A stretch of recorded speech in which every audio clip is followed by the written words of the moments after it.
In today's video, I'm going to teach you how to collapse rows in Smartsheet. Collapsing rows is really helpful when you're working with long sheets and you want to keep things organized and easy to read.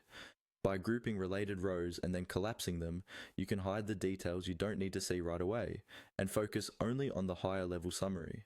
Let's get started inside your Smartsheet. First, look at the grid view of your sheet, where you can see all your rows listed on the left-hand side. To prepare rows so they can be collapsed, you'll need to highlight the rows that belong together. Move your cursor to the far left of the sheet, over the row numbers. Click on the number of the first row you want to include. You'll see that entire row become highlighted.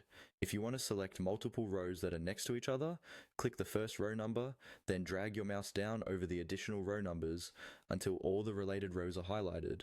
Alternatively, you can click the first row, hold down the Shift key on your keyboard, and then click the last row in the range. All the rows between those two will be selected. Take a moment to make sure you've only highlighted the rows that you actually want to group together, because this will affect how they collapse under a parent row. Once your rows are highlighted, you're ready to indent them to create a hierarchy. Look at the toolbar at the top of the sheet. You should see an indent icon, usually represented by an arrow pointing to the right. With your rows still selected, click on that indent button. When you do this, Smartsheet turns the row directly above your highlighted group into a parent row, and the rows you indented become child rows underneath it.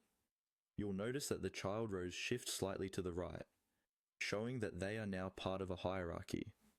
On the parent row, you'll now see a small expand or collapse icon, often a plus or minus sign, on the left side. To collapse the rows, simply click that icon.